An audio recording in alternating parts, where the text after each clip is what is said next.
ഞങ്ങൾ പറഞ്ഞൊരു കാരണവും, അതായത് രാജ്യത്ത് കേരളത്തിന് പുറത്ത് ഒരിടത്തും ഈ പ്രക്ഷോഭത്തിൽ കോൺഗ്രസ് ഇല്ല.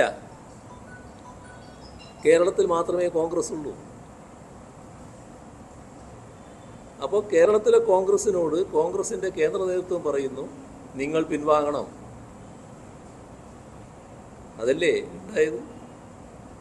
അതല്ലെങ്കിൽ ഇവരാരെങ്കിലും ഇതേവരെ നിഷേധിച്ചോ? ഇപ്പോൾ ഈ ദിവസങ്ങളിലൊക്കെ ഞാൻ പറഞ്ഞുകൊണ്ടിരുന്നൊരു കാര്യമാണത്. ഇവരാരെങ്കിലും നിഷേധിച്ചു അത്? ഈ പിൻവാങ്ങൽ ആരുടെ മനസ്സിലാണ് കുളിർമ നൽകുക? സംഘപരിവാർ മനസ്സിലല്ലേ? എങ്ങനെയാണ് ഇവർക്ക് ഇത്തരമൊരു നിലപാടെടുക്കാൻ പറ്റിയത്? പോട്ടെ, ഇതൊക്കെ 4 വർഷം മുൻപുള്ള കാര്യം. 4 വർഷമായിട്ട് ഈ പ്രശ്നം നമ്മൾ ചർച്ച ചെയ്തുകൊണ്ടിരിക്കുകയാണല്ലോ. ഇപ്പോൾ നമ്മുടെ രാജ്യത്ത് ഈ നിയമ ഭേദഗതി നടപ്പാക്കാനുള്ള ചട്ടങ്ങൾ കൊണ്ടുവന്നു. ആ ചട്ടം സാർവത്രികമായ എതിർപ്പിനിടയായി. എല്ലാവരും എതിർത്തു. കോൺഗ്രസിൻ്റെ ശബ്ദം നിങ്ങളാരെങ്കിലും കേട്ടോ? എന്ത് പറ്റി കോൺഗ്രസ്സിന്? അതല്ലേ പ്രശ്നം. കോൺഗ്രസിൻ്റെ പ്രസിഡന്റിനോട് നിങ്ങളെ സുഹൃത്തുക്കൾ ചോദിച്ചല്ലോ ഒരിടത്ത് വെച്ചിട്ട്, സന്ധ്യ കഴിഞ്ഞപ്പോഴാണ് ചോദ്യം. അപ്പോൾ അദ്ദേഹം പറഞ്ഞ മറുപടി നിങ്ങൾക്ക് എല്ലാവർക്കും അറിയാമല്ലോ. രാത്രി ആലോചിച്ച് പറയാറ്.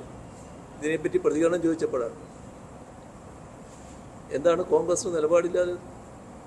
രാഹുൽ ഗാന്ധിയെ ഞാൻ വിമർശിച്ചു എന്ന് പറയുന്നത് ഇവിടെയാണ് കേട്ടോ. അതും പ്രതിപക്ഷ നേതാവിന് അറിയാത്തതല്ല, നിങ്ങളും മനസ്സിലാക്കാത്തതല്ല. രാഹുൽ ഗാന്ധിയെ വിമർശിച്ചത് ഈ പശ്ചാത്തലത്തിലാണ്. ഇവിടെ ഞാൻ പറഞ്ഞത് എന്താ? രാഹുൽ ഗാന്ധിയുടെ നേതൃത്വത്തിൽ ഒരു യാത്ര ഇന്ത്യയിൽ നടത്തുന്നു. ആ യാത്രയിൽ ഒരിടത്തും ആ യാത്രയിൽ എല്ലാ പ്രശ്നങ്ങളും അദ്ദേഹം കൈകാര്യം ചെയ്യുന്നുണ്ട്. രാജ്യത്തും ലോകത്തുമുള്ള എല്ലാ പ്രശ്നങ്ങളിലും പ്രതികരിക്കുന്നുണ്ട്. ഈ ഒരു കാര്യത്തിൽ മാത്രം പ്രതികരണമില്ല. പൗരത്വ നിയമ ഭേദഗതിയെക്കുറിച്ച് മാത്രം പ്രതികരണമില്ല. എന്താ പ്രതികരണം ഇല്ലാത്തത്? അത് ആർക്കാ സന്തോഷം പകരുക? BJPക്കല്ലേ സന്തോഷം പകരുക?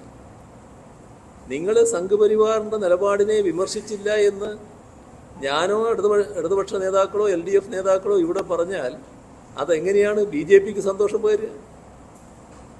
ഈ കോൺഗ്രസിൻ്റെ നിലപാടല്ലേ BJPക്ക് സന്തോഷം പകർന്നത്?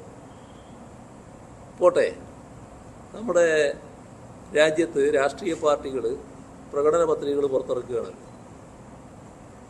ഞങ്ങളും പ്രകടന പത്രിക പുറത്തിറക്കി. ഞങ്ങളെ രണ്ട് കമ്മ്യൂണിസ്റ്റ് പാർട്ടികൾ ഇറക്കിയ പ്രകടന പത്രികയിൽ പൗരത്വ നിയമ ഭേദഗതി റദ്ദ് ചെയ്യുമെന്ന് കൃത്യമായി എഴുതി. എന്താ ഇവർക്ക് എഴുതാൻ പറ്റാതിരുന്നത്? കോൺഗ്രസിൻ്റെ പ്രകടന പത്രിക ഒരു ഭാഗമില്ലാലോ അങ്ങനെ.